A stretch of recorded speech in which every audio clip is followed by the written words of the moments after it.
Licenciada em Gestão pela Universidade Católica de Lisboa, começou a carreira no grupo Jerónimo Martins como Brand Manager. Mais tarde muda-se para Nova York, onde continuou a sua formação, tirou 2 cursos de marketing na New York University, integrou a Leiloeira Christie's no Client Advisory Department para o mercado da América Latina. Em 2002 muda-se para Londres e começa a colaborar com a TV Sky no departamento de Sky Media como Marketing Manager. Regressa a Portugal em 2007 para empreender e fundar a Wink. E o que começou com um investimento de 15 mil euros é hoje um negócio que fatura mais de 8 milhões e meio de euros em termos anuais. E tenho o prazer de ter aqui comigo Filipa Munhoz de Oliveira. Money! Here we go! The dollars are gone! Olá, Filipa. Olá, Bárbara. Estás bem? Estou bem, obrigada. Estou tão feliz de ter aqui. Obrigada Que bom. pelo convite. Então, vamos aqui conversar, mas para quem não te conhece, quem é a Filipa? Quem é a Filipa? Ui! Então, olha, já me disseste muito sobre mim nessa tua introdução. Sim. Sim, olha, tenho esse percurso Sim. profissional, meu percurso profissional, não é? Depois tenho 2 filhos. Com que Uma idades? filha, olha, uma com 20 e um com 14, Uhum. que já estão crescidíssimos. Ela também já está na universidade, acaba este ano. E pronto, olha, sou um bocadinho isto tudo. Ai, que bom. E muito orgulhosa também. Muito orgulhosa. Dos teus filhos. Muito, muito, muito. E qual é que é, assim, a tua melhor memória de infância? Olha, assim, das minhas melhores memórias de infância são férias de verão com os meus primos. Porquê?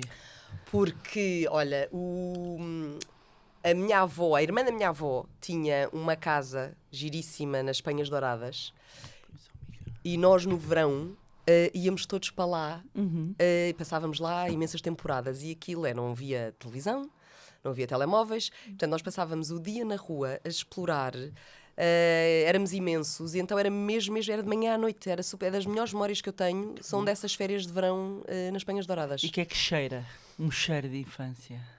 Olha, é aquele cheiro da serra, das pedras, Sim. sabes? Eram mesmo umas férias divertidas, mesmo, tenho imensas memórias disso. Que bom. E como é que o sonho de uma pediatra se transforma, de repente, num início de um curso em gestão, não é? Olha, eu por acaso sempre adorei, porque eu sempre adorei ciências, sempre adorei biologia, era uma profissão que eu gostava imenso, também sempre fazia imenso babysitting, para ganhar dinheiro fazia babysitting e sempre adorei crianças. E até tinha boas notas, portanto achei, olha, posso enverdar por aqui. Depois ao fim de um tempo percebi que não é só boas notas, era preciso ser mesmo muito boas notas, além de que a profissão de medicina também exigia sempre... Tinhas que continuar muito a estudar, era muito exigente, não podes falhar muito, não era uma profissão com imensa responsabilidade. E então decidi não enverdar por aquilo. E a área das marcas e marketing também era sempre uma área que eu gostei, sempre adorei. Mas optaste por gestão. Depois optei por Porquê? gestão. Porque achei que era um curso mais abrangente. Ok. Economia não me atraía tanto e a gestão sempre pensei que podia ir ou para finanças, ou para marketing, recursos humanos, o que fosse. Não era uma profissão que nos dá umas bases mais abrangentes para depois eu poder um bocadinho especificar e escolher um bocado a área que eu gostasse mais. Portanto, acabei por fazer gestão na Católica. Mas já tinhas aqui a ambição, ou seja, quando entras para a gestão, tens aqui já o gosto pelas marcas. A tua ambição, quando nós entramos na faculdade, vou depois para fazer o quê? Já tinhas alguma clareza ou ainda não? Não tinha muita clareza, sabia claramente que gostava muito mais dessa área de estratégia e marketing do que propriamente, por exemplo, finanças. E, portanto, quer dizer, sempre houve empresas que eu achei que poderia gostar de trabalhar. Como por exemplo? Imagina uma L'Oréal, uma Procter & Gamble, uma Danone, desse género, uma multinacional. Ok. Sempre achei que podia trabalhar essa parte mais de marca, brand manager. Também gostava de distribuição, grande distribuidor, que acabei por depois ir trabalhar para a Jerónimo Martins. Portanto, sabia mais ou menos o género da empresa. Nunca pensei, por exemplo, muito em consultoria. Nunca foi um tipo de empresa que me atraísse muito. Embora hoje em dia, por exemplo, até diga à minha filha que acho que é um bom início de carreira, mesmo uma boa escola. Totalmente uma boa escola, mas, portanto, já tinha mais ou menos a ideia do caminho que eu gostava de seguir. Então, e vais para a Jerónimo Martins. O teu percurso começa na Jerónimo Martins. A fazeres o quê? Ou seja, como é que foi a evolução? Porque depois foste crescendo Exato. também, não é? Olha, comecei com aquele programa de trainees que eles têm, que é um programa super interessante e que nos dá imensa escola, porque tu entras e estás 6 meses e passas por todas as áreas e grupos da Jerónimo Martins. Portanto, tanto estás nas operações, nós, por exemplo, tivemos o meu grupo, nós éramos divididos por grupo, tive um mês em Braga, no Feira Nova. Estive a viver um mês em Braga, no Feira Nova, em que eu todos os dias ia para o hipermercado e tanto estávamos a assistir a negociações como estávamos a repor stock nas prateleiras. Uau. Pronto, tanto passas por tudo, vais fazer recebimentos de mercadoria às 6 da manhã. Conhece o processo Conhece todo. o processo todo de raiz. E depois, ao fim de 6 meses em que tu estás, eles dividem-nos. E há quem vá para as operações, há quem vá para a holding, há quem vá para marketing. E eu fui para marketing, eu fui para brand manager na altura do Feira Nova. Que hoje em dia é tudo Pingo Doce, não é? Virou tudo Pingo Doce, mas na altura fui para brand manager, marca própria, Feira Nova. Que foi uma coisa que eu gostei imenso também, porque tínhamos imensa liberdade. E como a Jerónimo Martins é uma empresa portuguesa, tudo é feito cá. Nós acompanhávamos o processo desde o início até ao fim, que é uma coisa que às vezes quando tu também estás numa multinacional não tens essa oportunidade, não é? De conhecer esse processo todo. Muitas vezes estás aqui a traduzir ou mudar as cores. Ali não. Ali escolhias o produto até o pôr na prateleira. E, portanto, foi um trabalho também super interessante. E dessas componentes todas, dessa experiência, o que é que tu gostaste mais? Na Jerónimo. Olha, gostei exatamente dessa parte que eu fazia. Ok. Tipo, a minha chefe dava-me imensa liberdade para poder trabalhar e fazer os meus projetos um bocadinho de forma livre. E o processo de criação, de poder escolher, olhares para o mercado, escolheres um produto que faça sentido lançar em marca própria, fazer Tu os chegaste a testes. escolher produto? Nós escolhíamos com, é assim, o meu Dá-me um departamento... exemplo de um produto. Olha, cereais para criança. Cereais, ok. Cereais para criança. Como é que é o processo, não é? O processo é, por exemplo, tu olhas... Normalmente a marca própria, tu só tens produtos... Hoje em dia, o mercado de marca própria é gigantesco, é muito maior do que há 20 anos atrás, Sim, não é? claro. Mas na altura o que tu fazias é olhas para o mercado e vês quais é que são os best-sellers, não é? Ok. E escolhes esses para fazeres marca própria. Portanto, depois vais à procura de fornecedores que produzam esse tipo de produto. O meu departamento não fazia isso. Havia um departamento específico de marca própria que fazia essa negociação com fornecedores. E depois do produto estar escolhido, vai para testes de qualidade, para prova, se o produto é bom, se não, se está o mais aproximado com o produto que é a ideia de mercado. E depois passa para nós, passa para escolheres a embalagem, como é que desenvolves o produto, como é que o lanças no supermercado, como é que vais falar às lojas e como é que os pões nas prateleiras, onde é que os vais pôr. Portanto, fazes tudo de raiz, que é um processo super interessante. E como é que, de repente, passas de Jerónimo Martins, de repente, rumo ao outro lado do Atlântico, não é? A Nova Iorque. Tinhas esse fascínio, porque há aqui uma altura na nossa... Eu tive esse fascínio, não é? Sim. Eu tive para... lembro-me, e cheguei a estudar nos Estados Unidos, há um fascínio, não é? Dos filmes. Não é? Completamente. Há um fascínio hollywoodesco, não é?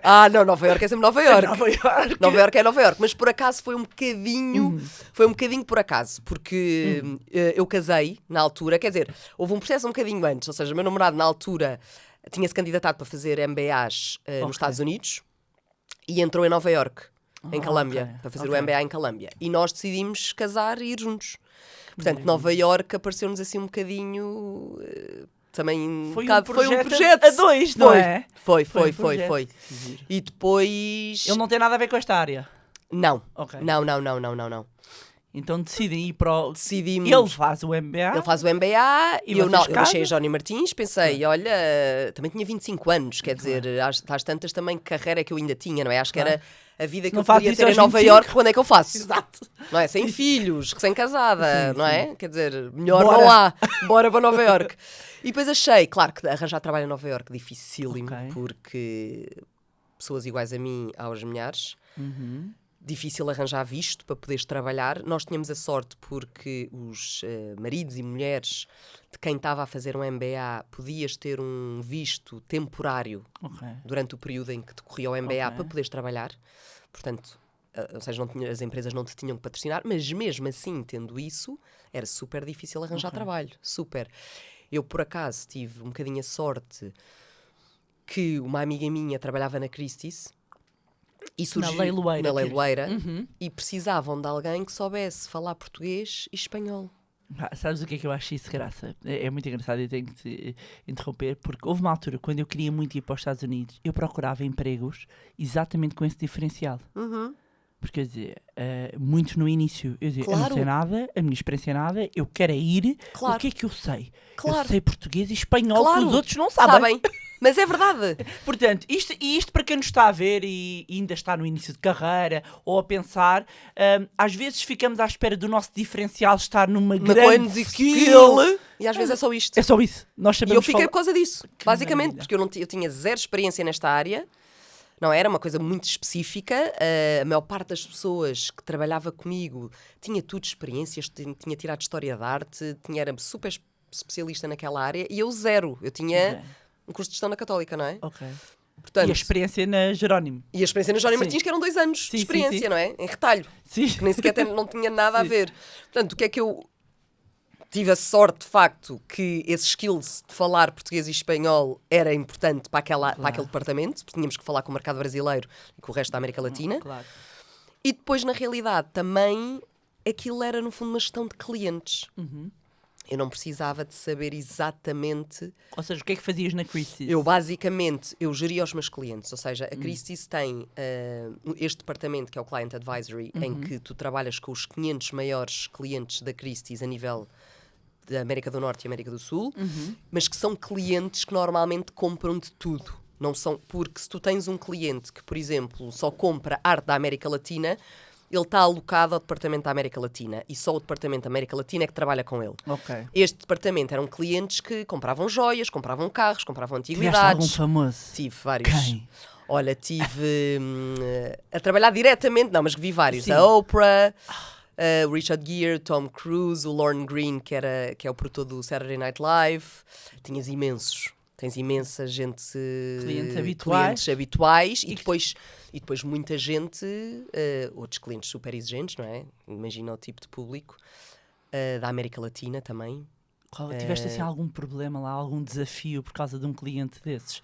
Exigente? Olha, Ou que nunca, saibas do teu nunca depart- tive nenhum Ok, problema diretamente, graças a Deus. Acho que sempre os tratei bem, não tive. Ok. Mas foi sim, por exemplo, uma situação meio caricata que tive uma cliente, essa por acaso era americana, que queria comprar uns brincos que não tinham... Ou seja, ela queria ver uns brincos que não tinham sido vendidos em leilão. Porque depois os produtos, os items que não são vendidos em leilão, tu depois podes ir vê-los. Ok. Os que não são vendidos, depois podes pedir para ver tipo uma visita privada, para Ok. ver os... Faz ali um mini showroom. Exatamente. Ok. E ela liga-me e diz-me, Filipe, olha, eu queria ver 2 brincos. Queria saber se estes 2 brincos foram vendidos. E disse, olha, não foram.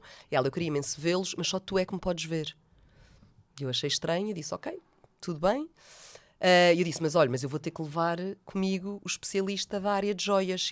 É ele que tem que trazer os brincos. Não. Tá bem. Então, mas só vocês os 2. E eu, tá bem. Então marquei uma sala privada para ela ver e depois, claro, porque é que eu percebi? É que ela tinha feito um peeling e estava com a carne, tipo a cara em carne viva. Oh, meu Deus. Estás a ver? E então, mas levou os brincos. Mas ela era page 6 ou não? Não era, por acaso não era. Não, é porque aí Podia ser, mas não podia ser era. também esse um Mas não era, motivo. portanto, Sim, mas era mulher de um banqueiro super conhecido. Sim, mas por exemplo, só e- tem acesso a esses showrooms um cliente que já esteja na carteira, Claro. não é um cliente... Não, de claro. repente, quero ir ver... Não. Tem que ser que são clientes que já fazem parte, que tu já geres, que são teus Ok. clientes. E que e mesmo tu podes fazer isso ao contrário. Diz, olha, estes não foram, os quadros não foram vendidos, têm interesse em ver, ainda têm interesse, o que seja, e falas com eles depois paralelamente. Qual foi assim para ti o maior ensinamento e a maior aprendizagem que tiveste na Christie's? Olha, claramente a gerir clientes. Porque é um cliente super exigente, como deves imaginar, não é? E, portanto, ensina-te imenso a servir bem o cliente e a perceber exatamente o que é que ele procura e o que é que ele quer.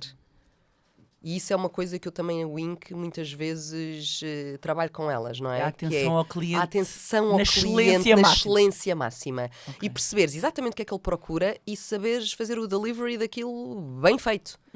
E isso foi o maior ensinamento que eu tive. Claro que depois, paralelamente, a nível pessoal, aprendi imenso da arte, aprendi imensa coisa, tive acesso coisas extraordinárias, não é? Que tu... porque o bom dos leilões é que tu podes ir ver as coisas in loco e podes ter um especialista a explicar-te aquilo. As joias, podes experimentar todas as joias, se quiseres. As antiguidades, ou seja, tens um acesso muito próximo a peças Com uma história inacreditável. Que tu De outra normalmente forma, não tens. Claro, Não tens. claro. Portanto, essa parte mesmo a nível pessoal aprendi imenso. Depois, mais tarde, até agora já foi, já na altura Covid, até fiz um curso de História da Arte na Christie's. Depois, na Christie's, desculpa, na Sotheby's. Na Sotheby's, muito bem.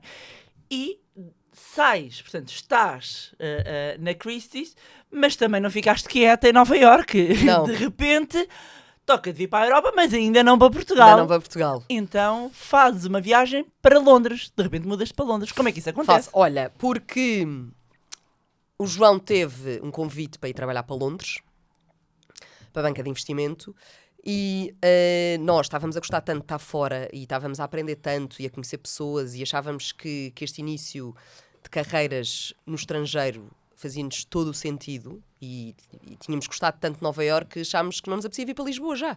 Estávamos só há 2 anos fora, podíamos ir para Londres, que é uma cidade espetacular, mas já mais próxima, Europa. E então foi assim, decidimos. Mas aquilo não foi fácil também, porque foi pós 11 de setembro. Portanto, foi uma altura de mercado de trabalho super complicada, que também não sabíamos muito bem o que é que ia acontecer. Claro. Todos os dias as pessoas eram despedidas, mas aos milhares, não é? Todos os dias. Eu às vezes quando o telefone tocava, e eu às vezes a minha primeira pergunta era: foste despedido? Porque eram todos os dias os colegas dele eram despedidos. Portanto, foi um período super difícil. E a Christie's, eu não consegui sequer fazer a transferência para a Christie's. Eles disseram: Filipe, adorávamos, mas muito complicado. Nós estamos a despedir, não estamos a contratar. E depois acabei por conseguir fazer uma licença de maternidade na Sky, que tive a sorte que ela não voltou depois de ter bebê. Portanto, eu fiquei. Muito bom. Mas já vais explicar aí, mas eu tenho que fazer este ponto, porque acho que isto é fundamental, sendo tu uma mulher, tendo um relacionamento há tanto tempo, e eu tenho que perguntar isto em termos de gestão da carreira. Tomaste decisões muito sempre em prol do teu marido. Sim. Como é que tu vês isto? Ou seja, porque às vezes, e nós andando aqui também muito no meio de carreiras e de mulheres que estão em elevadas posições, sentiste de alguma forma, às vezes, ou algum estigma, ou isso por a decisão ser tomada não em prol da tua carreira, mas em prol do teu marido? Ou isso, como casal, para vocês sempre foi completamente alinhado e tranquilo? Porque isso é um conflito. Sim, às vezes de eu quero a minha carreira e tu tens a tua carreira. E sabemos de muitos casos de repente até relacionamentos que não resultam. Sim. Porque ou existe o nós ou existe o eu. Sim. Como é que fizeram foi essa super fácil. Conciliação? Foi muito...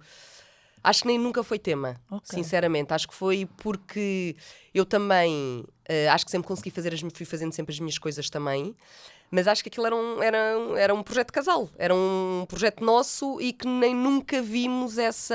Aliás, na altura, até a decisão de ir para Londres, eu lembro que nós falámos sobre isso e sabíamos que banca de investimento é duríssimo e, portanto, não ia ser fácil também, mesmo a nível de casal e da vida e de tudo.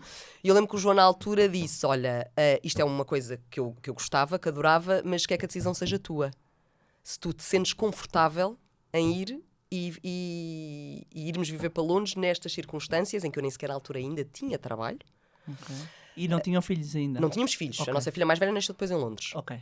Não tínhamos filhos, mas tu te sentes confortável com isto? E eu disse logo que sim. Nunca nenhum de vocês cortou as pernas ao outro? Nunca. E achas que isso é fundamental, não só em termos de relacionamento, como crescimento até das próprias carreiras? Completamente, até porque acho que tu sentires-te apoiado nas tuas decisões e e tirarem-te essa pressão e tu poderes também, no fundo, seguires o teu caminho. Acho que também sempre fomos equilibrados a nível disso, não é? Sim. Tipo, mas acho que tira-te essa pressão e tu também consegues seguir um bocado os teus sonhos. Acho que tu, se escolhes este caminho, acho que não eu vejo as coisas assim. Sim. Não podes cortar a perna aos outros.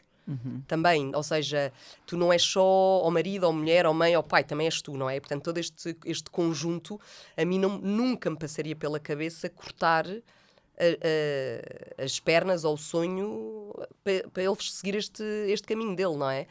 E de facto, eu também também adorei, porque é verdade, há pessoas que não se dão Sim. bem fora. Eu, ainda hoje, eu adoro conhecer pessoas estrangeiras, dou-me lindamente, tenho imensos amigos estrangeiros, sinto-me super bem fora de Portugal. E, portanto, também para mim sempre foi fácil. Ou seja, nunca tive essa dificuldade também. Para mim também sempre me saiu fácil. Ok. E, portanto, acho que foi muito natural mesmo. E vão para Londres, como estavas a dizer, então faz uma licença de maternidade. Portanto, de repente, um contacto que tu tinhas fala-te da possibilidade de ir fazer uma licença na Sky Sim. e ela depois não voltou e tu ficas, ou seja, é caso para ti, tenho que perguntar, tu acreditas na sorte Quase. ou no trabalho? Não, acho que também fiz um bom trabalho para eles me quiserem Claro. manter, não é? Não, mas tive realmente naquela altura, foi mesmo sorte. Porque eu não estava a conseguir arranjar trabalho em lado nenhum, porque realmente ninguém estava a contratar. Surgiu esta oportunidade e eu fui para lá, encaixei-me bem, porque a Sky é uma empresa que é super inglesa. Eu era a única estrangeira num O que é departamento isso de de uma 200... empresa super inglesa? É uma empresa Define. Define. É uma empresa muito tradicional inglesa. Ou seja, a marca Sky é fortíssima em Inglaterra. É daquelas empresas, sabes, de raiz, que lhes está enraizado. E eu era a única estrangeira num departamento de 200 pessoas. Portanto... O que é que fazias lá? Olha, eu fazia a Sky... tem duas coisas. A Sky é uma plataforma, não é? De televisão, mas depois também tem canais próprios. Tem a Sky One, não é? Ok. É como se a Vodafone tivesse o Vodafone 1, Vodafone 2, Sim, Vodafone ok. 3, passa aqui a publicidade. E portanto, o que é que nós fazíamos? Nós fazíamos na parte da Sky Media, que era, no fundo, vendíamos os programas que a Sky produzia a patrocinadores. Ok. Geríamos, portanto, eu era marketing manager dessa área. Tínhamos que ir falar com marcas para patrocinarem programas da Sky, os Simpsons, sei lá, séries, o futebol, Ok. coisas assim. E quando dizes britânica, ou seja, houve aí algum choque cultural que te sentiste ou adaptaste? Qual foi a maior estranheza? Olha, digo-te uma coisa. Primeiro, muito aquela pontualidade britânica. É verdade? mesmo. É verdade? É verdade. Uma reunião começa às 9, tens de estar lá às 5 para as 9. Ok. Não é chegas às 9. Tens de estar lá para a reunião começar às 9. Depois, a cultura de pub pós-trabalho é mesmo. Ou seja, todos saíam todos os dias para tomar um copo a seguir. Pois. Mas isso também te cria... ou seja, também te cria ali uma dinâmica engraçada. Conhece as pessoas fora do teu... E conhece outros departamentos e conhece outras pessoas. Portanto, também te cria ali uma dinâmica engraçada. Eles trabalham... acabam mais cedo de A que horas é trabalhar. que- Nós, a Sky, por acaso, era das 9 às 6. Ok. Mas eles não gostavam que nós ficássemos depois das 6. Mesmo. E se nós ficássemos depois das 6... E eu lembro às vezes do meu chefe passar por mim e dizia, mas ainda estás aqui porquê? E eu, estou só a terminar uma coisa. E ele, mas porque o dia não rendeu? E eu ficava, não, rendeu. Ou seja, um bocado ao contrário, essa cultura um bocadinho de... Em vez de mais horas, Mais é mais horas. trabalho, entre aspas, não é? Muitas Não, aspas. é porque o teu dia não foi produtivo. Ok. O que é que te aconteceu para não teres sido produtiva durante o dia que não tens ficado cá depois das 6? Claro que havia picos, havia Claro. coisas que estávamos a organizar. Por exemplo, uma das coisas que nós fazíamos todos os anos era tipo uma viagem de convenção de vendas. E eu lembro-me que a última que fiz estava gravidíssima da Francisca e aquilo era em Barcelona. E eu lembro-me que quando te contei ao meu chefe que estava grávida, fui-lhe contar, eu não estava à espera de engravidar e fiquei à espera bebê. E quando lhe fui contar, a primeira coisa que ele me perguntou foi: e Barcelona? Que era a nossa viagem de departamento, ia Ok. ser em Barcelona aquele ano. E eu, acho que vai acontecer na mesma. Acho que não impede. Depois fui gravidíssima para Barcelona. Foi a minha última viagem que eu fiz antes dela nascer. Engraçado. Então, tu entras na Sky, fazes todo esse percurso, uma empresa completamente britânica, adaptas tudo a toda esta Sim, nova cultura, cultura. não é? Qual é que foi, daqui no caso da Sky, as maiores aprendizagens que tu retiraste? Olha, foi exatamente isso que foi. Ok. A capacidade de adaptação a situações novas e a sair da tua zona de conforto. Eu já tinha sentido isso um bocadinho na Crisis, que é... Primeiro, estás a trabalhar em inglês, que hoje em dia os miúdos já não sentem isso, porque a maior parte dos cursos já são em inglês, Sim, a nova é em inglês, a católica é toda em inglês, mas na nossa altura era tudo em É. português, portanto é o primeiro choque.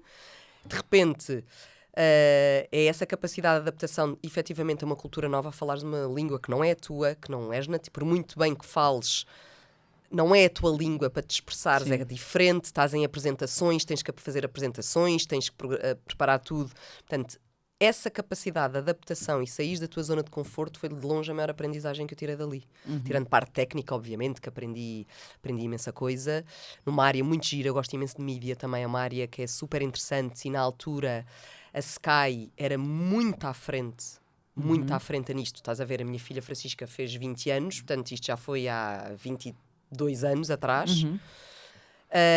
A nível de televisão, super à frente, e principalmente na área em que nós trabalhávamos, que era a parte de publicidade e de advertising, desde advertising interativos, coisas que ainda nem sequer cá Não é? se Há faz. 20 anos. Há 20 anos, Uau. coisas super giríssimas de...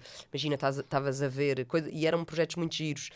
Um dos programas, por exemplo, os Simpsons, que era patrocinado pela Domino's Pizza. E tu podias... isto é antes do Uber Eats e coisas do género, não é? Tu, pela televisão, podias encomendar uma pizza logo que quisesse. Há 20 anos atrás. E eles, como tinham a tua base de dados, o cliente estava ligado à box... Eles sabiam exatamente quem tu eras, onde é que era a tua casa. Portanto, tu, através da televisão, encomendavas uma pizza à Domino's. E chegava, por exemplo, ou pedias Nós uma em amostra... Portugal estávamos no teletexto. Esquece, estávamos no teletexto. Completamente. Não, aquilo era super. Desde a entrega de... Eu lembro que a Rimmel London fez uma campanha que supostamente ia durar um mês, que era... através da televisão, quando estavas a ver um anúncio da Rimmel London, podias pedir uma amostra de batom. Através da televisão pedias, carregavas no botão encarnado, a bolinha carregavas e Isso era podias... quase aqui um precursor da internet, não é? Foi Porque eram hoje eles em dia muito à as frente. campanhas, não é? Na internet, o que vem E trazer fazias isso. campanhas estavam muito bem pensadas, porque quando tu ias ter com uma marca, apresentavas o projeto de uma forma muito integrada. Era online, era na televisão, era nos programas e foram projetos super interessantes que eu trabalhei nessa altura e muito à frente. Coisas que tu hoje em dia aqui ainda... também hoje em dia tens outras coisas, se calhar já não faz sentido, mas naquela altura era muito, muito desenvolvido essa parte. E Londres ou Nova Iorque? Qual foi Ui. a cidade onde gostaste mais de trabalhar? Foram coisas muito diferentes e em alturas da minha vida diferentes. Ok. Eu tenho Nova Iorque no meu coração e digo sempre que foram assim dos melhores anos da minha vida, foram aqueles 2 anos em Nova Iorque. Porque estás recém-casada, não tens filhos, não tens tantas responsabilidades, uma vida toda nova, é uma cidade espetacular. Há quem não goste, eu adoro. Sim, eu também. Eu adoro. Mas claro que te digo, com filhos, Londres é mais fácil. Ok. Com filhos, Londres é uma cidade muito mais fácil para viver, mas tenho Nova Iorque no meu coração. Muito bem. Estou contigo. Aliás, este ano vou repetir. Olha, estás a ver? E vens para Portugal, ou seja, Sim. como é que acontece? Estás muito bem, estás na Sky, como é que vem esta vinda para Portugal? O regresso acontece Olha, como? também foi, mais uma vez, Então, o João teve uma oportunidade para voltar para Portugal. Ele teve uma oportunidade para voltar para Portugal. Na altura, isto era 2007, portanto não Ok. se falava de crise. Nós já estávamos fora de Portugal há 7 anos. A Francisca já tinha 3 anos. Estava na altura, ela já estava na escola lá, mas a escola em Portugal começava aos 3 anos. E achámos que podia ser uma boa oportunidade. Ok. Já tínhamos feito a nossa experiência internacional. Queríamos que ela estudasse cá. Ok. E tínhamos família, tínhamos os amigos, estava-nos a apetecer voltar. Pronto, e portanto as circunstâncias proporcionaram isso. E mais uma vez, eu não tinha sítio para voltar. E Há um pensei... padrão. Detecta aqui Há um padrão. E pronto, e é um bocadinho a história que eu já contei muitas vezes, que Mas estava que a fazer os nossos ouvintes precisam de Pronto, saber. que estava a fazer as sobrancelhas e pensei que chatice, onde é que eu vou fazer isto em Lisboa? Isto não existe em Lisboa, esta técnica. Ok. E foi aí que eu de repente disse, vou levar isto. Olha, é isto que eu vou fazer. Vou levar... Portanto, era uma wink que havia? Era uma espécie de wink. Uma espécie de wink, Wink ok. que havia lá. E eu era cliente, e já era cliente há imensos anos, e cada vez que as minhas amigas me iam visitar, ou alguém ia Portanto, visitar... uma loja onde se fazem sobrancelhas. Telhas com linha. Com linha. E eu era cliente. Pronto. E mesmo homens já devem ter visto. É impossível não Não, terem visto. imensos. Temos muitos clientes homens. Homens. Imensos. Ah, ok. 5% dos nossos clientes hoje em dia é homens. São Muito homens. bem, muito bem. Portanto, quem não for, caros ouvintes, tanto mulheres como homens, podem experimentar Exato. a Wink, a magnífica técnica. Então tu, na ótica do utilizador, do cliente, Exato. estou sentada, oh meu Deus, vou para Portugal, onde é que eu vou fazer isto? why not levar isto para Portugal? Exatamente. E foi assim. E foi assim. Pronto. As simple as that. E tu de repente dizes, ok, vou abrir. Em termos práticos, materializa-me, anda, faz um flashback. Olha, em termos práticos, às vezes é, ok, vou fazer isto, e agora? Como? E agora? Como? E agora, como? Exatamente. Então, mas eu estava decidida e pensei, não, eu quero mesmo fazer isto. Então, o primeiro passo era perceber, primeiro, se isto era uma coisa que podia fazer sentido e fiz assim um mini inquérito. Ok. Mandei para as minhas amigas e pedi para elas mandarem para amigas dela, para amigas delas, para amigas delas, pronto. E então, consegui ter alguma amostra, que vale o que vale, mas consegui ter alguma amostra de que, de facto, as pessoas não estavam satisfeitas com os serviços de sobrancelhas que tinham e iam pouco, ou seja, só iam quando iam ao cabeleireiro, ou cortar o cabelo, ou iam à depilação, então aí faziam sobrancelhas, mas não era um serviço muito focado. E que a maior parte das pessoas não estava totalmente satisfeito com o serviço que era prestado. Portanto, eu disse assim, ok, isto aqui é uma oportunidade de fazermos melhor. Portanto, esta parte, ok, check. Depois, tinha validado com algumas amigas minhas e mesmo pessoas, minhas amigas inglesas que adoravam esta técnica. Portanto, a técnica em si também estava validada. Sabia que quem experimentava gostava e eu era exemplo disso. Eu tenho sobrancelhas grossas, como podes ver. Lindas. E portanto, Para quem não está a obrigada. E portanto, essa parte para mim também estava validada. E comecei a pensar, ok, agora preciso de um sítio para fazer isto. Onde é que eu vou fazer isto? E na minha ótica, eu estava à procura, achava eu, não é? Hoje em dia, um mercado um bocadinho mais alargado, mas naquela altura achava que fazia sentido em clientes que fosse uma base cosmopolita, mulheres que se gostassem de arranjar, que tivessem cuidado com a aparência, que gostassem de se sentir bem, que tivessem esse cuidado com elas próprias. E pensei, olha, um bom shopping é as Amoreiras. Ok. Pronto. E então fui lá ter reunião com eles. E em que eram 4 homens que ficaram todos em silêncio a explicar-lhes isto, eles ficaram todos em silêncio a olhar para mim e a pensar, isto não vai correr bem. Mas depois pensei, olha, e disse-lhes, vocês não têm nada a perder. Nada. Isto é um negócio que não existe em Portugal, é uma coisa completamente inovadora. Eu estou aqui 6 meses, pago-vos renda, se não funcionar, quem perde sou eu. Vocês não têm nada a perder. E houve um deles que disse, ok, embora, vamos a isso. E quando ele disse aquilo, eu fiquei...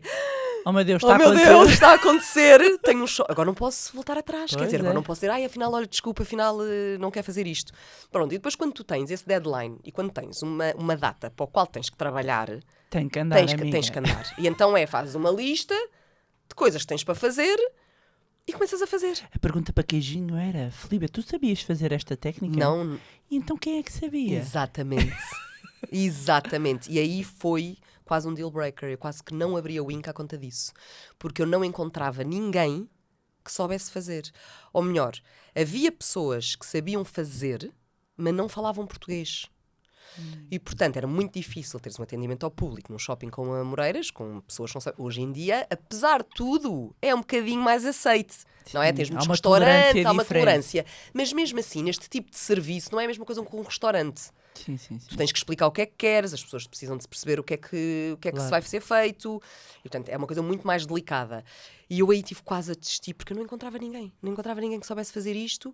Até que me aparece uma pessoa que sabia fazer, falava ok português, era o suficiente, e que depois deu formação a 2 miúdas portuguesas. Onde é que tu a encontraste? Porque isto não deve Olha, ser propriamente... num anúncio, que tive que pôr um anúncio ok. no jornal, porque andei pelo Martim Muniz, andei pela Sim, Almirante pessoas Reis, punham-se anúncios nos jornais, eu sei. Na É altura, estranho. é estranho, não é?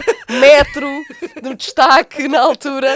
E apareceu-me, responderam Ok. e apareceram. Uau. E depois combinei com ela fez umas sobrancelhas no Colombo, Ok. no meio de um café. Ai, é tão E eu bom. disse, é mesmo isto? Ela safava-se no português e disse, olha, agora vais-nos dar formação. E ainda me lembro dela, tenho que falar ao meu marido. Tenho que perguntar se o meu marido deixa. E eu, por amor de Deus. Ela era portuguesa? Ela era indiana. Indiana, ok. Porque Indiana. Isto é uma técnica... Técnica muito... que elas todas sabem fazer. Ok. Todas sabem. Só que depois o problema era o falar.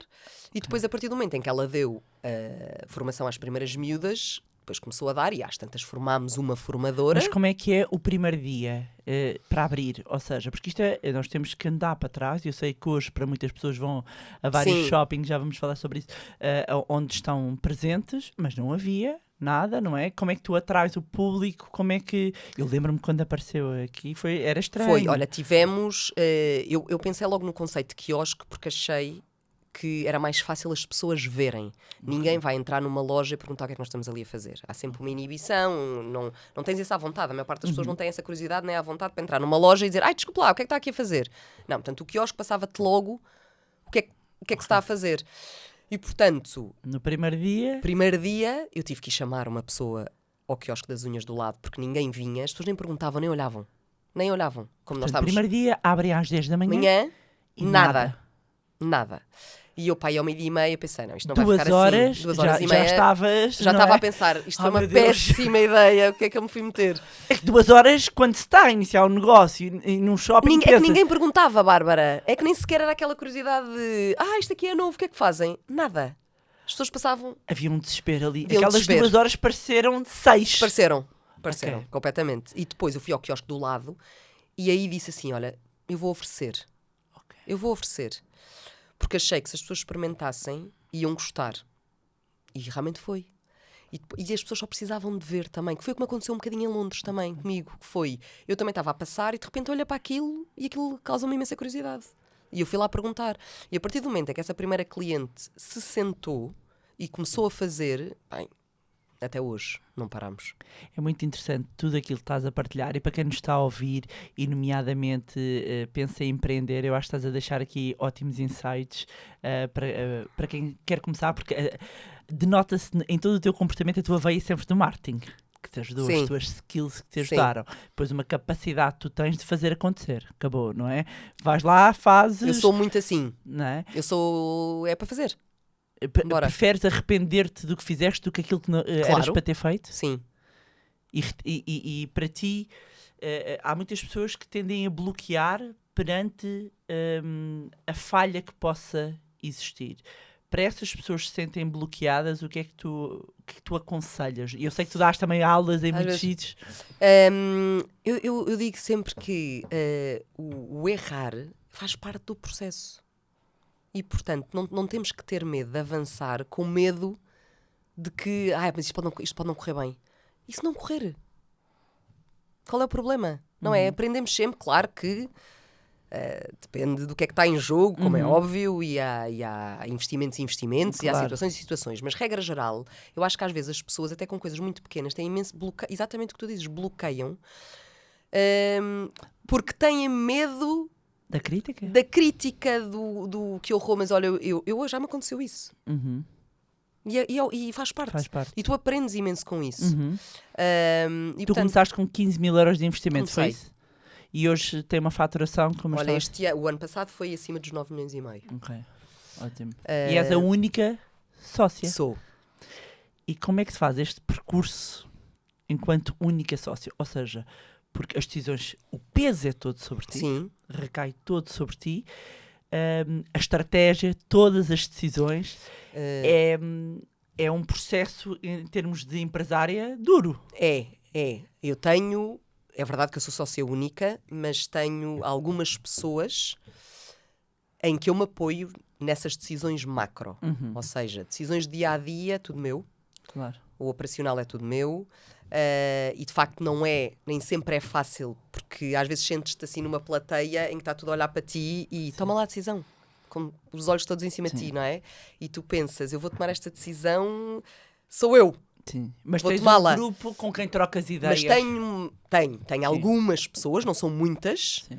com quem eu reconheço imenso valor. E portanto, o meu pai é uma pessoa também que, como tem muita experiência também retalho Ok. e de liderança de pessoas, é uma pessoa que eu também me apoio imenso e às vezes ligo só para irmos almoçar porque estou com um tema qualquer que quero discutir com ele e quer que ele me ajude. Com a experiência que ele também tem, com casos que já lhe aconteceram e com imensa coisa. E, portanto, tenho assim umas pessoas na minha vida com quem eu me apoio.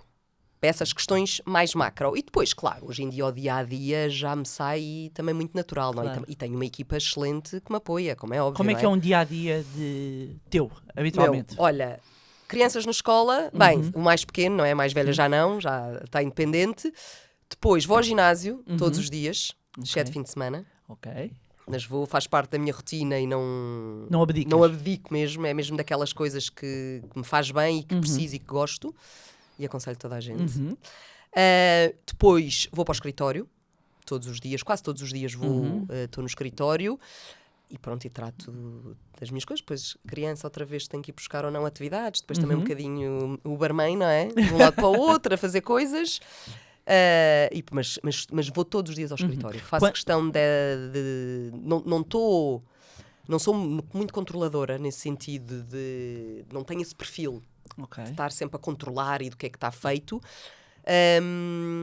Mas gosto de ir falando, perceber o que é que se está a passar, ouço imensas conversas no escritório, não é? O que é que se está a passar, quem é que está irritado, quem é que não está, o que é que aconteceu, e eu vou percebendo e, portanto, gosto, é uma coisa também no meu dia-a-dia que me faz falta.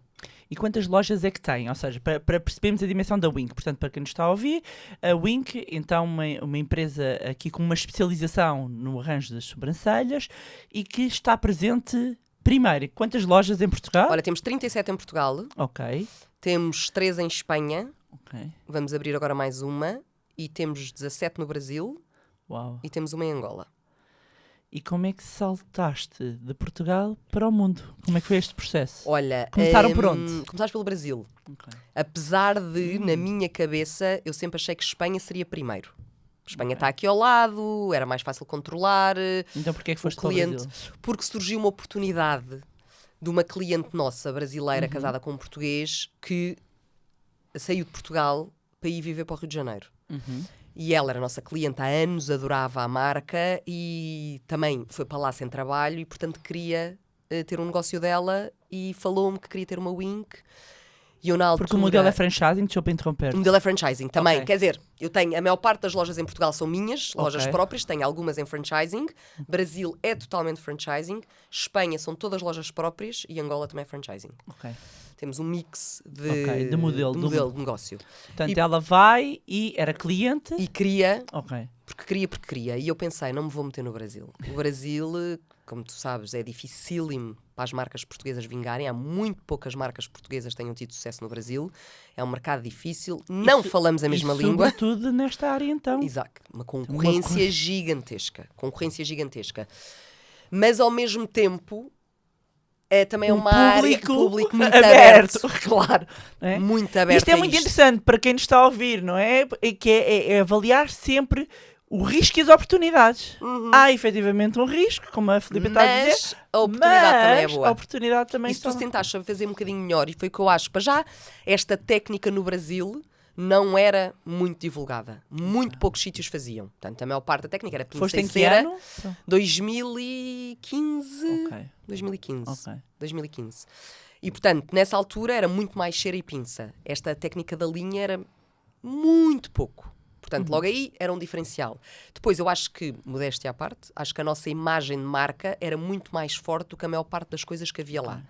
Eles depois adoram também tudo o que vem da Europa ou dos Estados Unidos, portanto tínhamos um bocadinho esse peso. E eu acho que nós depois também fizemos no Brasil uma coisa que eu também sou muito chata cá, que é com procedimentos. E portanto, nós... tu vais a uma loja nossa no Brasil e é igual a cá. Ou seja, tu sentes, é um bocado aquela lógica, um bocadinho McDonald's, não é? Que tu chegas ao McDonald's no Brasil, nos Estados Unidos, tens um bocado essa lógica. Uma padronização da qualidade. E, portanto, claro que é um mercado diferente, tens alguns pormenores, como é óbvio, são diferentes. Tipo o quê? Mas tu... Marcam por WhatsApp. Marcam por WhatsApp. Também, por exemplo, online e por WhatsApp. Tens champanhe e café nas lojas. Ai, ó Filipe, nós também queremos, ó Filipe. Calma, cliente. Também quer, exato. Como assim? Não temos tempo. Não dá. Como assim? Exato. Estou querendo. Mas talvez, vou pensar.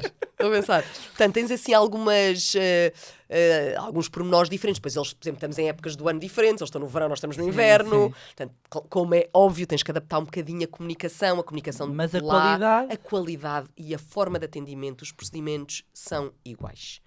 Os produtos. Ou seja, tu entras numa loja no Brasil e sentes que é uma Wink. Que era muito o que eu queria fazer. Porque não... E mesmo cá em Portugal temos muito isso. Claro que as clientes, quando entram e podem ter um atendimento melhor do que outras, porque faz parte, porque também são pessoas que estão a atender, não é? O desafio são as pessoas. O desafio são as pessoas, claramente.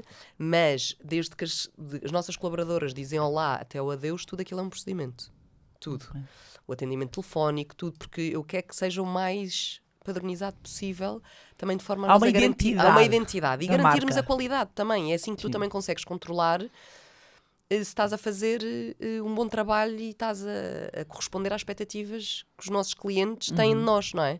E depois do Brasil, é quando vais para a Espanha? É quando vou para a Espanha. Ok. Espanha partiu, nós tínhamos cá no Corte Inglês, tanto em Lisboa como no Porto, e depois de termos aberto o Porto, o diretor da Galiza falou-me e disse que estavam a remodelar o Corte Inglês de Vigo e que tinham visto a nossa loja no Corte Inglês do Porto e que tinham adorado e que queriam imenso ter uma wing ali. E eu pensei, meu Deus, Espanha, Corte Inglês, mas pensei, ok, bora experimentar. Até porque Galiza, mais próximo de Portugal, também, mais fácil, o tipo de cliente, tudo.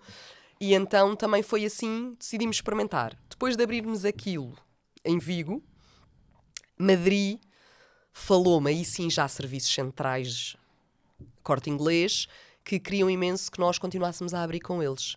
Também. Tem sido um processo um bocadinho lento. Portanto, em Espanha estás em parceria Com o Corte Inglês. Ou seja, só têm Cortes Inglês. Não significa que não tenho uma parceria de exclusividade com eles. Eu, se quiser abrir uma loja de rua, abro. Mas a nível operacional, para mim, dado que nós estamos à distância, é muito mais fácil. Ok. E depois, outro mercado angolano? No mercado angolano só temos uma loja. Também foi uma cliente nossa angolana que já tinha negócios em Angola e, portanto, também quis abrir. Aí abrimos em parceria, ou seja, a loja é meia com a Nails for Us. Ok. Metade da loja é Nails for Us, metade da loja é Wink, que é uma coisa única. Pronto, foi uma loja que fizemos. Um modelo único. Mas Angola não tem mercado para muito mais. E a maioria da faturação vem de Portugal? A maioria da faturação vem de Portugal. E qual é que é o próximo país? Olha, não tenho... Sabes que não é fácil internacionalizar uma marca de serviço. O serviço tende a ser uma coisa muito local. Aliás, se tu pensares, tirando grandes marcas, tu não tens marcas de serviço muito internacionais. São coisas... Produtos tens. Produtos, sim. Mas serviço não. Porque o serviço tende a ser local. Tu gostas daquela pessoa. É difícil... Tudo isto que nós fazemos de padronização é difícil fazer em serviço.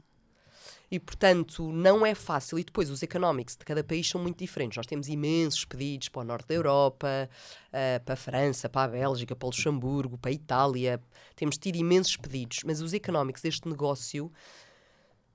Não sei se funcionam muito bem em países, isto é verdade, isso um dia também nos pode acontecer isso, mas onde os salários são muito altos. Porque tu tens que pôr um valor no serviço muito alto, porque nós temos uma capacidade física limitada de atendimento, não é? Se me aparecem 100 pessoas para eu atender, eu não consigo. É impossível fisicamente fazer esse atendimento. Se eu entrar na Sephora e comprar 100 vernizes, eu, Filipa, posso comprar 100 vernizes na Sephora, não é? Um serviço tu não consegues fazer isso. Portanto, tu tens que ter uma rotação de pessoas e uma capacidade de atendimento gigantesca. E em países em que tens salários mínimos muito altos... Mas não poderias fazer refletir isso no preço e que também tendo em conta o mercado... Só que extraordinariamente a diferença não é assim tão grande. Mesmo em Espanha, em que os salários... são muito mais altos que os nossos, tens muita concorrência. Ou seja, tens um teto, acabas por ter um teto que não consegues passar... nós temos diferença... Do preço é que podes cobrar o serviço. Exatamente. E isso depois vai-te esmagando a margem. Exatamente. Okay. Eu em Espanha, extraordinariamente, com a diferença de salários que tenho, o preço das sobrancelhas em Espanha é só €1 mais cara que Portugal. Quando devia ser muito mais. Mas não consegues. Porque tens muita concorrência e não... A não ser que posicionasse a Wink num outro patamar. Mas que também é muito depois... é difícil também. Depois não tens tanta gente. Também não é óbvio. Okay. Não é óbvio. Foi algo que já tendo em conta os vários convites, já fizeste essa análise. Mas em termos de lojas em Portugal, prevêem abrir mais? Olha, vamos abrir mais uma agora. Aonde? Em Aveiro. Ok. Assim, previsões objetivas não temos, mas não dizemos que não é? Eu acho que o mercado português também já temos muitas lojas, 37 lojas em São Portugal. quantos colaboradores no total? Tanto em Portugal como depois Mais de global? 200. Então só aqui em Portugal são 200 e tal. Espanha são mais 20. Já temos muitos. Brasil, imensos também. E sempre que estão contigo, e a Filipa tem feito, e estávamos a falar disso até antes, tem falado aqui muito e tido a oportunidade de falar muito da Wink, mas houve um outro negócio. Que eu até já lhe disse que o nome Money Bar acaba por vir dessa inspiração. Exato! Do Hair Bar. Então, curiosamente, que isto é uma coisa que nem aqui os nossos ouvintes sabem, mas tiveste um outro negócio, fizeste uma outra incursão num salão que eu vou-te pedir que expliques, que era o Hair Bar. Exatamente. Então, o que Olha, era? isso foi um projeto que eu já tinha pensado há uns anos, continuo a adorar o projeto. Acho que, portanto, basicamente o projeto era uma espécie de cabeleireiro, mas só para lavar e secar. Ou seja, tinhas um preço fixo, uma coisa rápida, podias marcar, em meia hora estavas despachada, tinhas quase um menu de penteados que podias escolher. Dentro daquele menu o preço era fixo, fora daquele menu pagavas mais. Mas o objetivo era que as pessoas escolhessem um dos penteados daquele menu e em meia hora estivessem despachadas.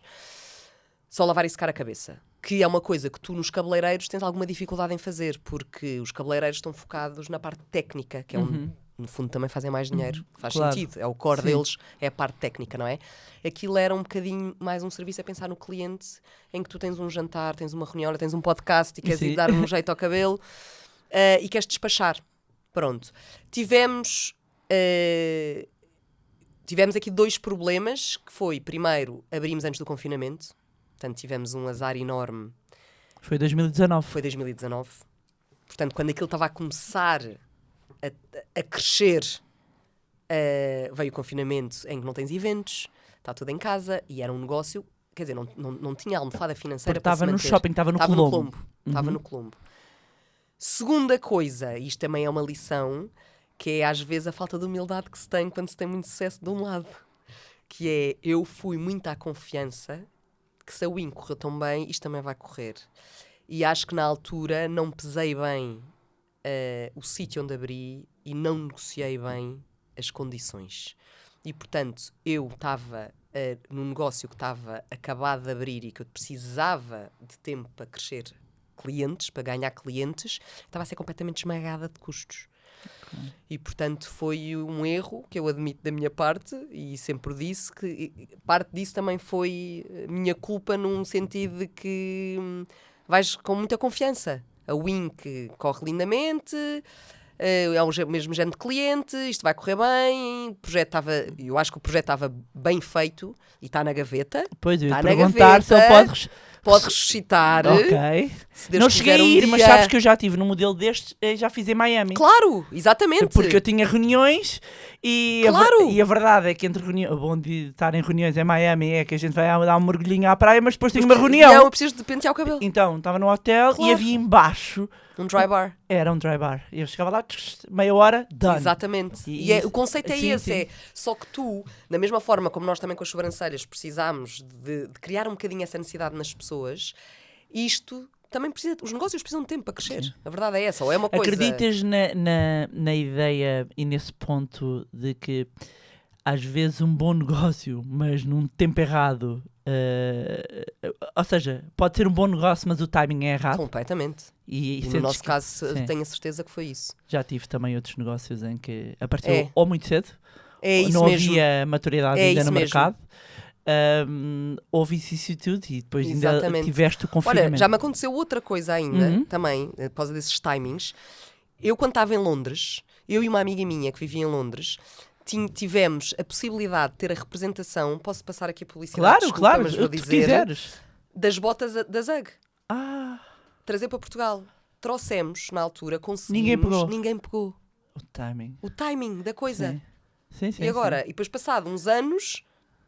Sim. Egos por todo o lado. Sim, Portanto, às vezes são os timings, às vezes os mercados não estão preparados para isso ou então tu precisas de criar essa necessidade, mas precisas de tempo, precisas de conseguir respirar. E às vezes o tema, às vezes dos shoppings, é que não te deixam respirar. Sim. Às vezes, e às vezes tem sido as minhas discussões às vezes com eles. Todas é um as bocadinho winks estão em shopping? Todas.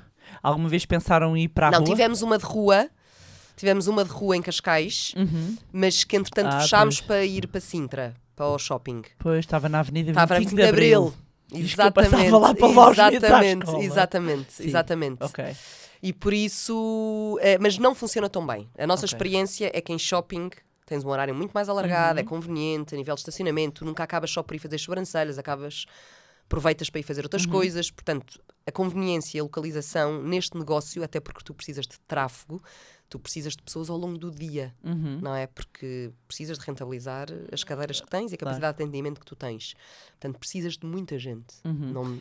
E estávamos a falar não só do Airbar, mas também é inevitável falarmos do impacto da Covid na Wink. Porque estamos a falar, cá está, como a Filipe estava a dizer, lojas de shopping, e todos recordamos que em março de 2020 trancaram-se e fecharam-se os shoppings inteiros. Pois foi. Íamos de luvas, que nem ninjas. Horrível. Eu acho que a gente tenta não se lembrar. Lembrar, Que sim. nem ninjas a fazer compras ao supermercado, Sim. mas do resto tudo fechado. Como é que foi Foi a gestão horrível. da Covid? Foi um período difícil e me digo sempre que foi de longe o Como é que período tu chegas profissional mais enquanto difícil. gestora ao pé das tuas pessoas e como é que tu geriste, recorreste a fundos, como é que fizeste isso? Olha, como é que nós, Isto é olha, prático. primeiro, eu tomei a decisão de fechar as lojas antes dos shoppings fecharem. Porque chegámos a um ponto em que eu não me sentia de todo confortável, em que as nossas colaboradoras, na altura, lembra-se, sem máscara, nem nada, Sim, não sim. é? Não havia em cima de clientes. Sim. Quando nós já estávamos todos fechados em casa, já não havia escolas, tudo em teletrabalho, e eu tinha 200 pessoas a trabalhar em shopping Em cima das das pessoas. pessoas. Portanto, Claro. eu não me sentia confortável com isso. E, portanto, tomei a decisão falei com os meus franchisados, porque eu disse, é para fecharmos todos. Não vai ficar uma wink aberta e outra fechada. Só que, sem saber quanto tempo é que íamos ficar fechados. Que apoios é que íamos ter e sabendo que havia franchisados meus que dependiam daquilo para viver. Não é? Portanto, foi uma decisão super difícil, mas ao mesmo tempo eu sabia que era a decisão certa naquela altura. Eu não me sentia bem. Tipo, eu ia todos os dias, dormia mal à conta de pensar que elas estavam ali e não me sentia confortável com isso. Portanto, tomei a decisão, fechei as lojas. Na altura, não sabíamos o que é que o Estado ia dar, não é? O que é que ia oferecer, o que é que não ia. Eu sabia que tinha 3 meses em caixa para pagar salários e rendas. Depois disso, não sabia o que é que eu ia fazer. Pronto. O Estado depois começou a apresentar apoios, As nós recorremos a linhas. layoff. Ok. Recorremos ao layoff, não despedimos ninguém, ficámos com toda a gente. Recorremos ao layoff, mas o layoff tu tinhas que adiantar Sim. antes de receberes. E não recebias tudo, portanto, nós foi a parte financeira. Eu lembro-me de olhar para a conta bancária e como é que de repente em 3 meses passas de ter uma folga financeira super confortável para zero. para estás a contar tostões, praticamente, não é? Isso, e era mesmo, era coisa que, graças a Deus, nós realmente sempre crescemos super bem, claro que gerimos custos, como é óbvio, mas nunca foi uma coisa de, não, hoje não podemos comprar isto porque não há dinheiro em conta. Não, nós também temos a sorte que recebemos à cabeça dos nossos clientes, não é? E, portanto, esse período foi super difícil. E depois foi como é que tu vais reabrir, que eventualmente vamos reabrir, não era? Porque nós achávamos. Como é que vais fazer um negócio em que elas estão com uma linha na boca em cima das pessoas? Não podes, não é? Portanto, nós tivemos que repensar, com toda a gente em casa, como é que vamos voltar a trabalhar. Como é que vamos reinventar isto para conseguirmos abrir as lojas. E, portanto, fizemos isso em 2 meses, com elas todas em casa. Portanto, nós formámos 200 pessoas em casa. E eu lembro-me que no dia que depois decidimos abrir as lojas de forma progressiva, não abrimos as lojas todas ao mesmo tempo, até para testar como é que ia ser. E eu só me lembro de pensar, olha, seja o que Deus quiser, que isto corra bem. Porque... Chegaste a pensar que poderia estar em risco a continuar? Completamente. Porque pensei, para já, quando nós abrimos, no primeiro confinamento, o segundo já foi diferente, o primeiro confinamento as pessoas não vinham. Claro. Apesar de estarem um bocado desesperadas, Sim, quererem fazer, às tantas em casa davam um jeito. sim. E, portanto, as pessoas não vinham. E eu pensei, isto vai correr muito a mal. depois, a pouco e pouco, as pessoas começaram a perceber que nós estávamos a trabalhar de forma diferente, de forma segura. Também, quem já era nossa cliente há muitos anos, acho que confiou em nós, confiou na nossa marca, portanto começou a voltar e começámos a recuperar. No segundo confinamento, como foi avisado, não é que se ia fechar, tivemos um boom de clientes antes de fecharmos, não tínhamos agenda, as pessoas vieram todas, depois fechámos mais 2 meses, mas quando abrimos as pessoas já voltaram, porque já sabiam como é que nós estávamos a trabalhar, e aí esse segundo ano já foi mais fácil, e depois tivemos assim uma recuperação exponencial. E que aprendizagem é que retiras desse momento do confinamento? Grande humildade mesmo, e que de facto pode estar um dia, pode correr tudo bem, há um dia que te tiram o tapete e que tu levas mesmo com um balde de água fria gigantesco. Outra coisa que eu também acho que senti imenso, que foi o olhar para os outros de forma muito mais empática e de perceber que há vidas muito complicadas e há pessoas que precisam mesmo que se olhe para elas, que se ajude. E eu acho que nós temos muito isso na Wink, de olhar muito para os nossos colaboradores e tentar olhar para eles, não é? De uma forma cuidadora. Mas nessa altura foi mesmo um abrir de olhos e pensar isto é mesmo complicado e, portanto, olha, empatia e humildade foi de longe. E depois também numa parte mais pessoal minha talvez de liderança de equipas e de a Wink sempre cresceu bem, não é? E portanto sempre foi um negócio que foi crescendo e portanto eu tomo as minhas decisões e vamos crescendo e as coisas correm bem. Quando estás num período como foi o Covid, em que tudo corre mal, é muito mais difícil ser líder e tomar decisões, não é? Sim. Muito mais. E nessa altura, foi de longe até hoje, onde eu senti mais o peso em mim de ter a responsabilidade perante aquelas pessoas e da tomada de decisão certa. Foi solitário esse momento? Foi. Super. E eu lembro-me que nas primeiras 2 semanas, quando fechámos as lojas, chorei todos os dias. Chorei durante 2 semanas. Não sabia o que ia acontecer, era o meu negócio, era o meu bebê. Sei lá, era tudo a acontecer. Era pelas pessoas? Pelas pessoas. Pensar que havia pessoas que mandam dinheiro para o Brasil, mandam dinheiro para a família e não... E depois a incógnita, não sabíamos... Quanto tempo? E o que é que ia acontecer, não é? Que era uma coisa muito estranha, não é? Naquela altura foi... Depois o segundo já foi diferente, não é? Já sabias mais o que é que havia de contar. Mas aquele primeiro, 2020, foi muito difícil. Sim. E onde é que tu vais buscar aqui o teu ponto de equilíbrio? Já falaste aqui do ginásio, algum escape? Onde é que te resguardas? Viagens. Adoro viajar. Adoro viajar, sair Qual é que daqui... é assim a viagem da tua vida? Vá, top 3. Já sei que para quem gosta de viajar... É difícil porque depende, não é? Então qual é a próxima? Olha, a próxima é mais normal, já fui muitas vezes. Então. A próxima é Brasil, vou ao Brasil, que é ótimo, mas Brasil já não é pegou tão... um ônibus, não é? Exato, é mais normal. Não, mas olha, adorei Tailândia, gostei imenso, foi uma viagem muito gira. Também subi o Kilimanjaro. Uau!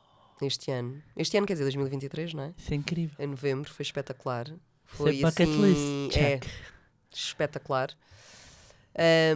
Sei lá, tenho assim tanta... E depois também gosto imenso de city breaks, Nova York. Das viagens é ali. Adoro. Sim, porque sinto mesmo que consigo desligar.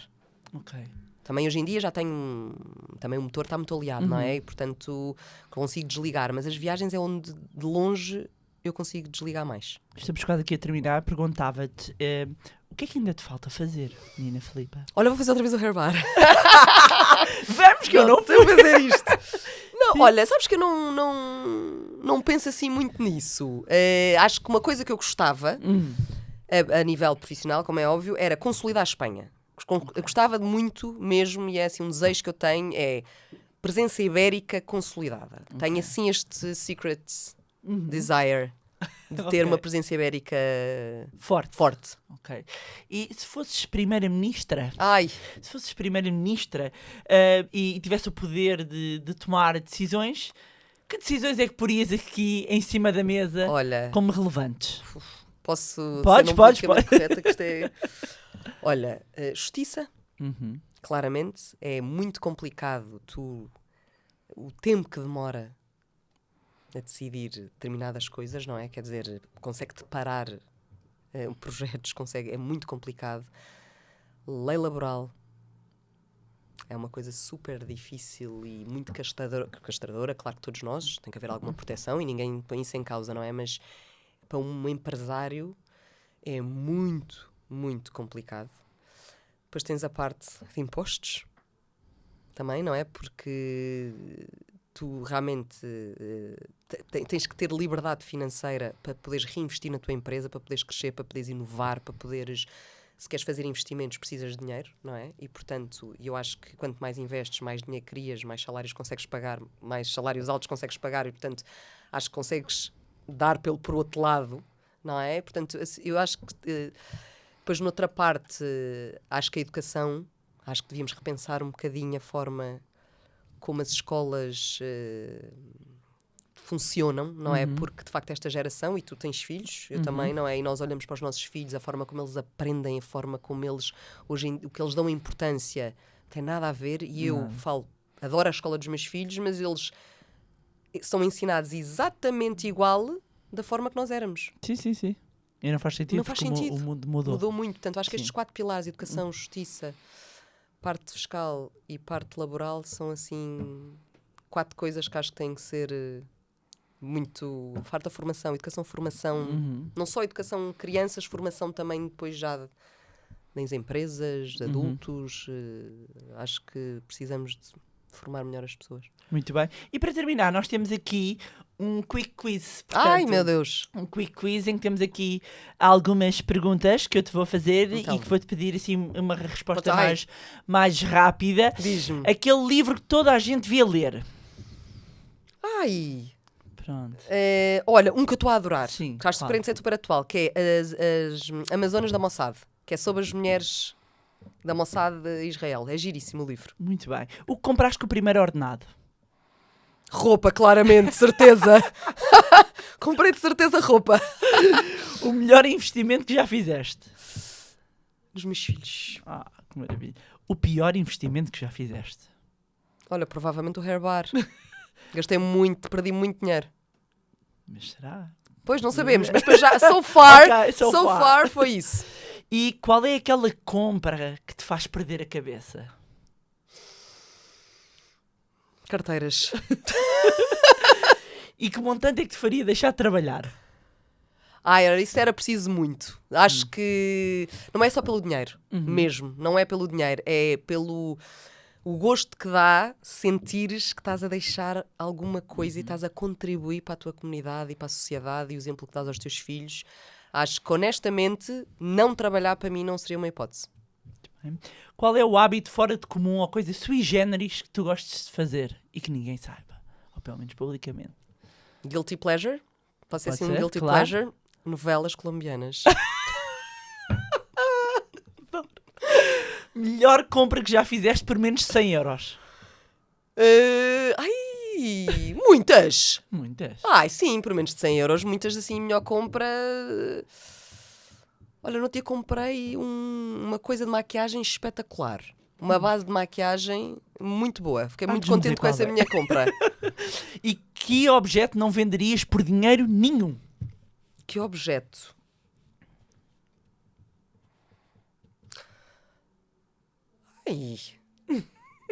Muitas coisas, mas se calhar algumas joias que eu tenho. Ok.